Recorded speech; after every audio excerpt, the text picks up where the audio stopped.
AITA for kicking my partner out after she told me to stop seeing my daughter? My partner, 22F, and I, 24M, have been together for just under a year now. A few days ago, she asked if we could talk, and I immediately feared she wanted to break up. However, after our conversation, it was not what I expected at all. A bit of background for this is I have 2 daughters, aged 4 and 2. I became a single dad when I was 20, just a few months after my first daughter was born. Her mother left us, and I've been raising her on my own ever since. About a year or so later, I met my now ex-partner.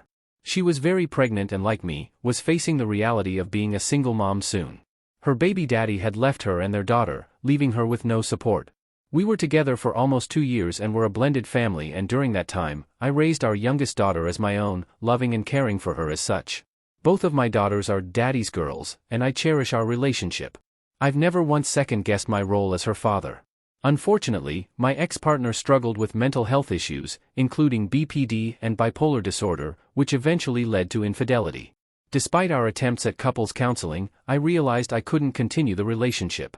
We split amicably, but I made a promise to my youngest daughter that I would always be there for her, and I fully intend to keep that promise.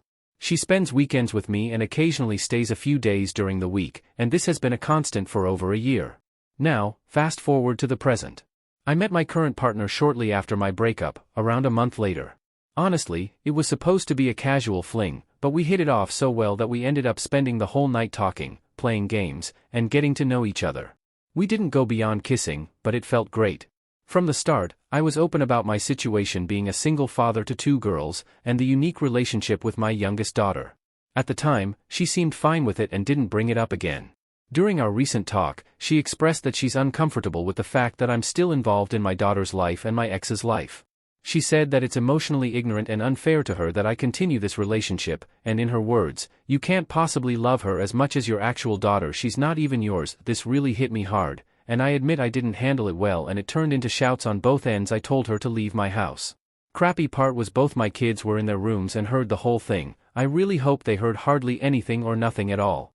It was probably the first time they ever seen me like that.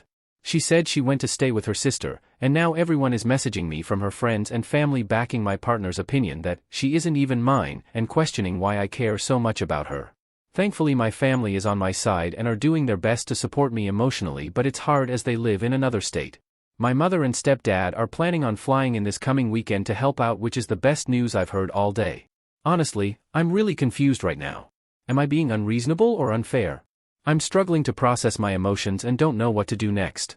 Note, I should also add that my ex and I remain decent friends and she is a great mother to our youngest daughter. However, my oldest daughter's mother is currently MIA and has been for some time and is not in the picture. My youngest daughter's mother is a great mom but works as a flight attendant for a few years now, so that is only the reason my daughter stays with me a couple days a week on some occasions so she can pick up extra hours when she wants/needs. This only occurs 3 to 4 times a month, if that. Mentally she is much better and is doing her best. We just didn't work out, but continues to make sure that our daughter will always have me as her daddy. Also, my GF now doesn't live with me. She does however stay a few nights out of the week over, and we do go out when I find the time. I haven't heard from her since the incident, which maybe is the best. When I wrote this I was definitely trying to word my best during this, and when upset words don't really form in the best way. I do not ever plan on leaving my daughter's life. What I was more looking for in answers was if I was wrong for kicking her out. Should we have talked more about it? I also don't think I hopped into a relationship too fast after my first daughter. It was over a year later and maybe more when I met my ex, and then a month later after that my new GF, which is real fast and was probably the quickest I've ever jumped into a relationship, but I really thought we had a great connection. My first daughter's mom was my high school sweetheart and we were together for years and even was each other's first, but after our daughter was born she completely changed and just decided she had to leave. Update. A few words before the update. Also very long update. Thank you all for the incredible support after my post went viral. My girls and I are truly grateful. A special thanks to all the parents who stepped up for a child when it wasn't expected. Children often face the harsh realities of broken homes and crime, and they need our protection. They are innocent and didn't choose to be born into this world, so they need us more than we realize. As parents, we may feel we're not doing enough or wish we could change things, but the past is behind us, and all we can do is strive to be better. I have legal rights to both of my children. For my oldest, the courts granted me full custody after her mother abandoned her, and I don't receive child support nor want any from her. For my youngest, I have joint guardianship, which is different from adoption or full guardianship, and visitation. Her mother suggested that since she sees me as her daughter's only father, while adoption isn't possible right now due to her age and our unmarried status, we're safe on that front. The courts typically require a stronger bond before approving adoption, even if we feel differently. During my breakup with my youngest daughter's mother, she deeply regretted her mistake and tried to make amends and wanted to continue our relationship. However, I couldn't move past it, though I still love and care for her as the mother of my child and a good friend. She has since moved on but still views me as her child's only father. Despite her mistake, I know she's worked hard to better herself, and I forgave her a long time ago. To be fair, this relationship was the quickest I've ever been in, and it was only my third one in my entire life. My first relationship lasted years, starting when we were both 14, and my second came over a year later after going through tough therapy to cope with the challenges of being a single father at such a young age. Moving forward, I plan to focus on therapy, spend time at home with my kids, and work on my small cafe business here in the valley. Now for the update. Honestly, all of this really blindsided me. Looking back, she seemed perfect. She was always doing little things for me, randomly getting me gifts, and even cooking for me when she stayed over. She'd initiate intimacy every time, and I'd get these constant steamy photos from her, so it honestly seemed like she was really happy and content with everything. I thought I'd lucked out and found someone who truly understood me and made me feel valued. But, in hindsight, it's clear that people are better at hiding things than we often realize. She clearly wasn't okay with any of it, and I had no idea. It's crazy how someone can put on such a perfect front and completely seem like a different person the next day. Anyways, after my post gained some traction, that same night I sent a brief text to her saying that I am sorry for the way she feels and that we aren't right each other and that my daughter will always be my daughter no matter what. My love for my girls will always be greater than.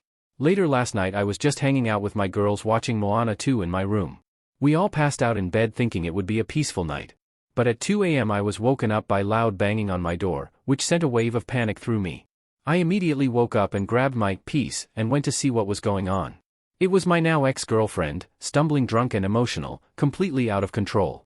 She was pounding on the door, yelling and crying, and honestly, it terrified me and probably my kids as well. When I opened the door, there she was, standing there, begging to talk and wanting me to hear her out some more. To make matters worse, my oldest came to the door since she too wanted to know what was happening.